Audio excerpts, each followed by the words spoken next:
Hello everybody, Element 12 here, and welcome to the final day of MARTHMARCH.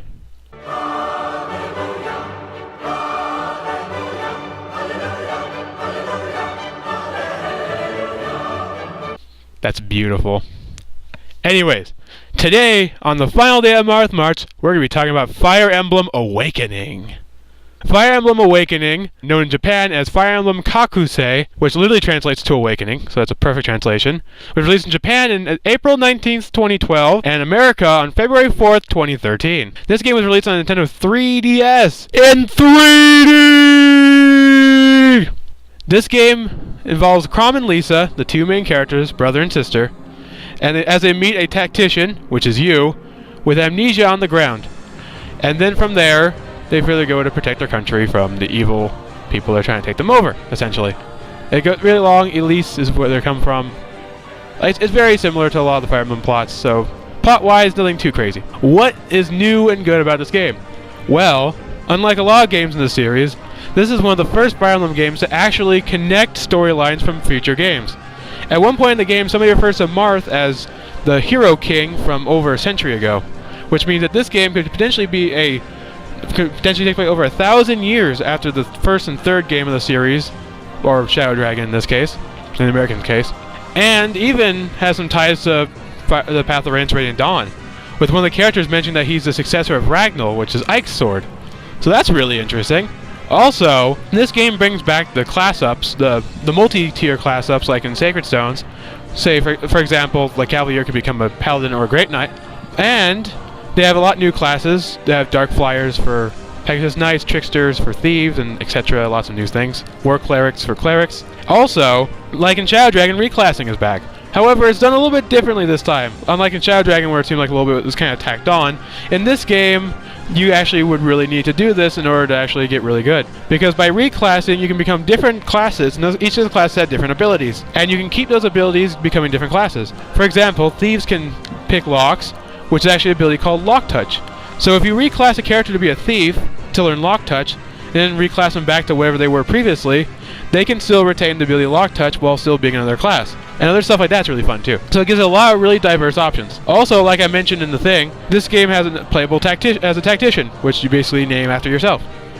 However, unlike Sword of Fire, where the tactician sort of just there for the story, this tactician is also here for the story, but is also a playable unit, with a class that's known as Tactician, which can use swords and magic. And it can also class up to Grandmaster.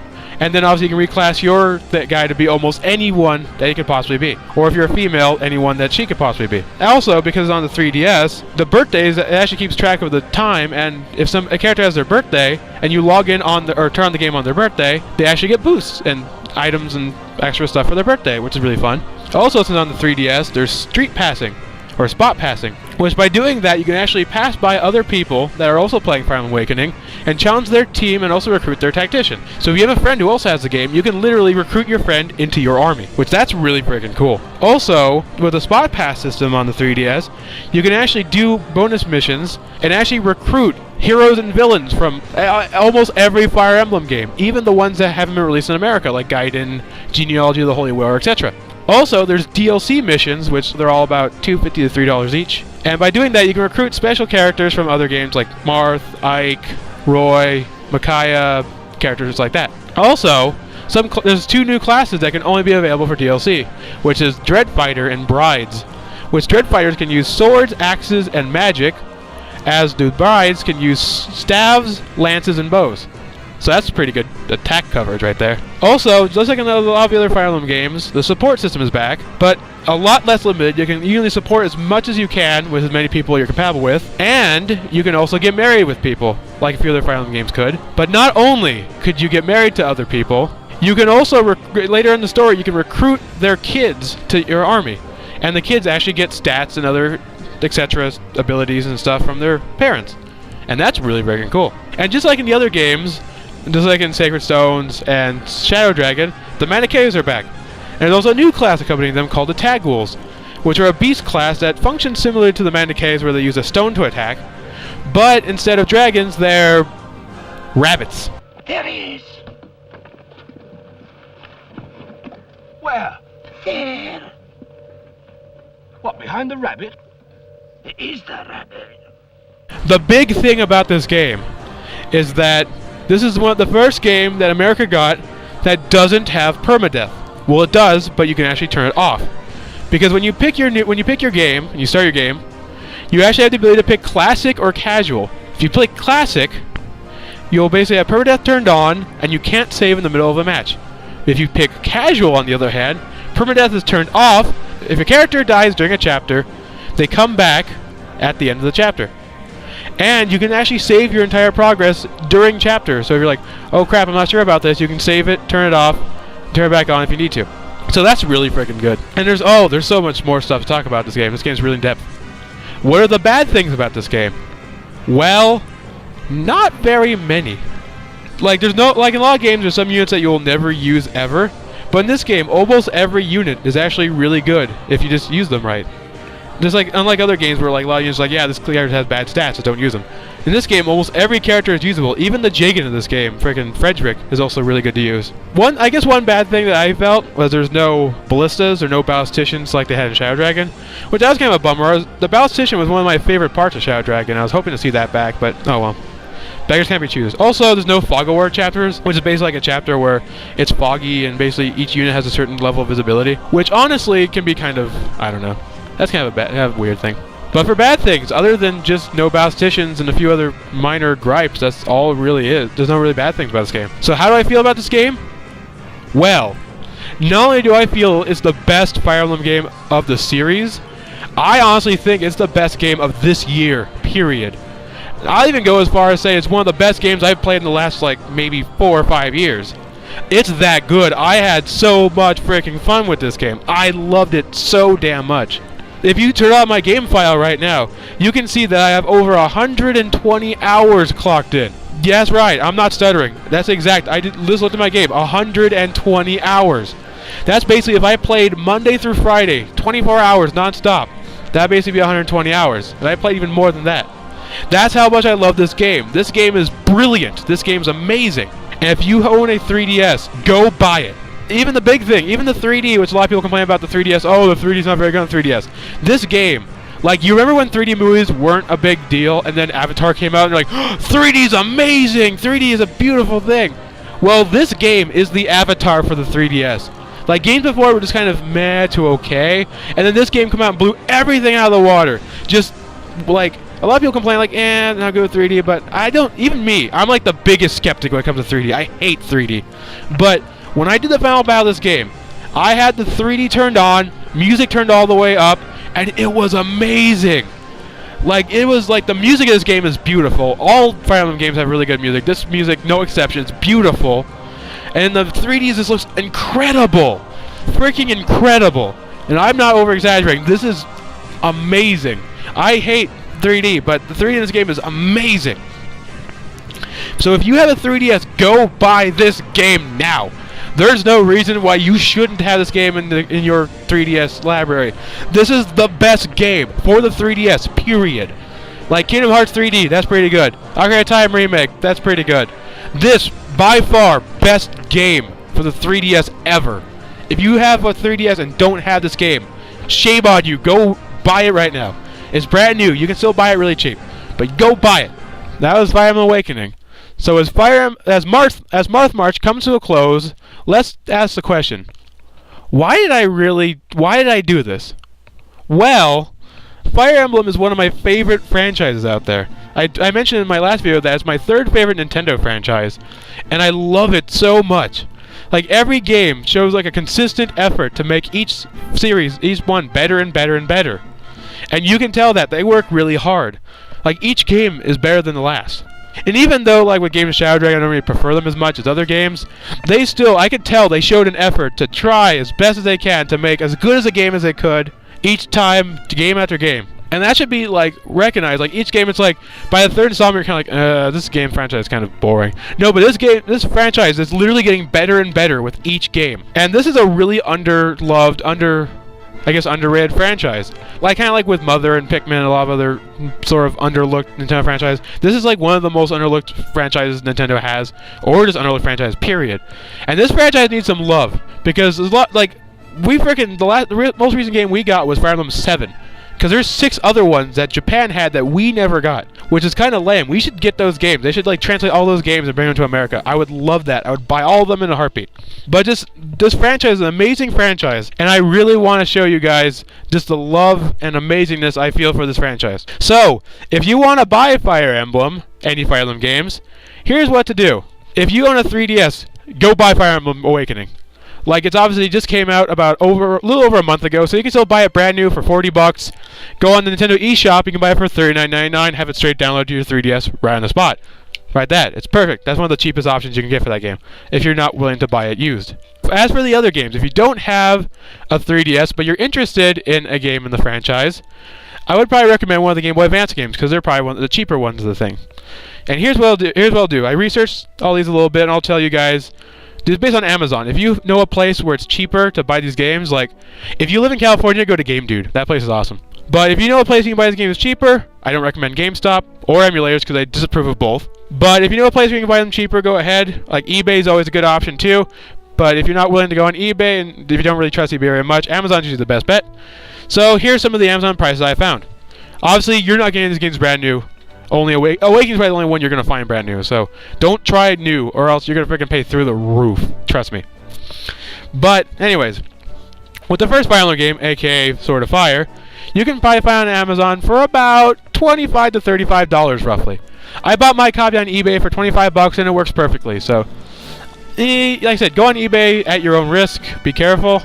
Don't say I didn't warn you if you got ripped off, because I got ripped off a few times on eBay before. But not with a video game, though. It was something else.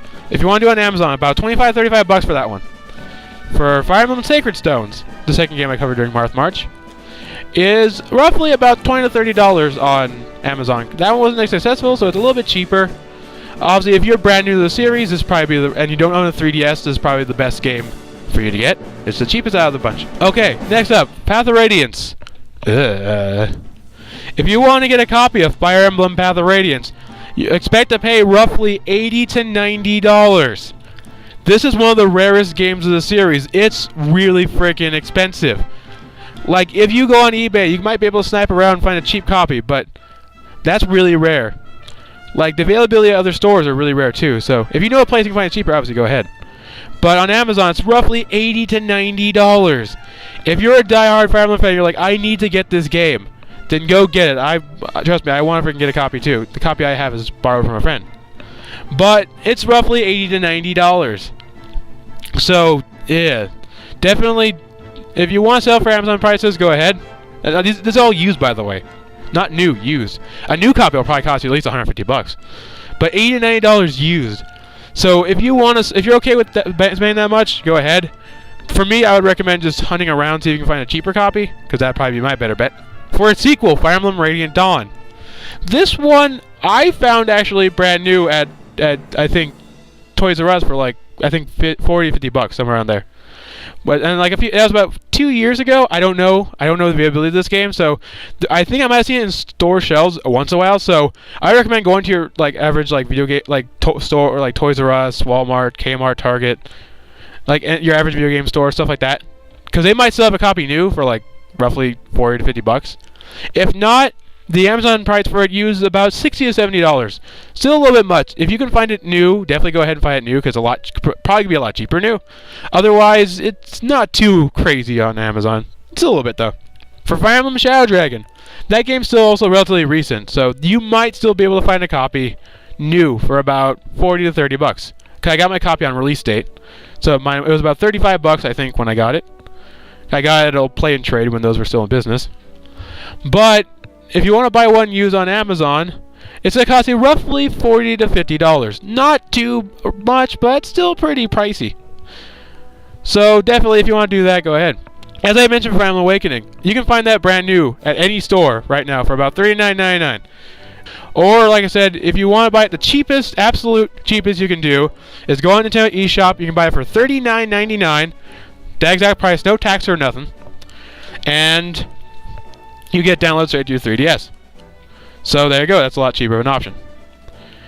So if you want a game from the Fire Emblem franchise, those are definitely the best options to do. So, what's the future of Fire Emblem?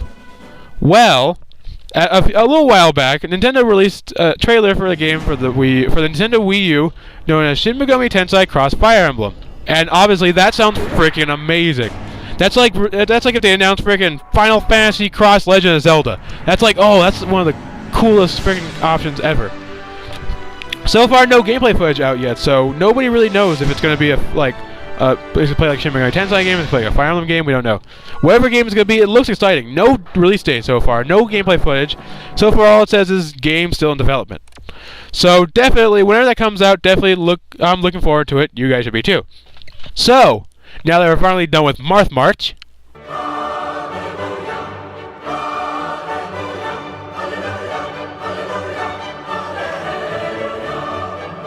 I'm going to miss that. It's the time for the big thing, where I announce the big Fire Emblem game that I'm going to be Let's Playing. Drum roll, please. And the Fire Emblem game I'm going to be Let's Playing is Fire Emblem Path of Radiance. There's a few particular reasons why I chose Fire Emblem Path of Radiance. First of all, as I mentioned in the list, it's the most expensive one out there, ranging about $80 to $90. That's a lot. So definitely, I want you guys to be able to experience it without having to pay $80 to $90. So that's one of the big reasons. Also, it's one of my favorite Fire Emblem games out there. If I were to make a list, it'd probably go Awakening, Path of Radiance, Fire Emblem, Sacred Stones, then Shadow Dragons, and Radiant Dawn. Probably that. Or maybe switch around for Shadow Dragon, Radiant Dawn, depends. But, for a few other reasons, but those are kind of the big reasons. But, yeah, so tomorrow, which actually happens to be April Fool's Day now that I look at it, huh? Too bad I don't have anything planned for April Fool's Day. Oh well. Tomorrow, April 1st, you'll expect the first episode of Fire Emblem Path of Radiance, and I'll update somewhat bi-daily. I'll do it like on a Monday, Wednesday, Friday kind of thing, and then interlace with other like Phoenix Wright videos and other weird things I'm gonna do. But anyway, this is Element 12 signing off. I hope you guys really enjoyed MARTHMARCH. I enjoyed doing it. I hope you guys enjoyed watching it. And I'll see you guys later. Hello everybody, Element 12 here again.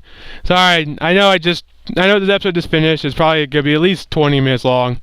But I just checked my email, like literally, after I record that whole 20-minute spiel about me talking about Fire Emblem and stuff.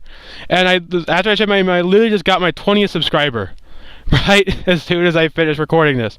So I want to make a little quick thing at the end, since this video is ready to be really long. May as well make it about a minute or so longer. Just say thank you guys so much for 20 subscribers already. Also, I'm over 2,000 video views. I thank you guys a lot for that too. Thank you for thank you. I appreciate all the love that you're showing me in my channel. It's been a really hard thing working on all these videos. I've got a lot of videos up. I'm getting pretty close to my 250th video. I might do something special for that. But we'll see what happens then. But thank you guys so much. I love all this love that you're showing me in my channel. And I hope for another 30, 40 plus, I don't know how many. But hope for many subscribers and many cool videos in the future. Until then, I'm 12 signing off. I'll see you guys probably tomorrow with Fire Emblem Path of Radiance and whatever I'm doing next. See ya.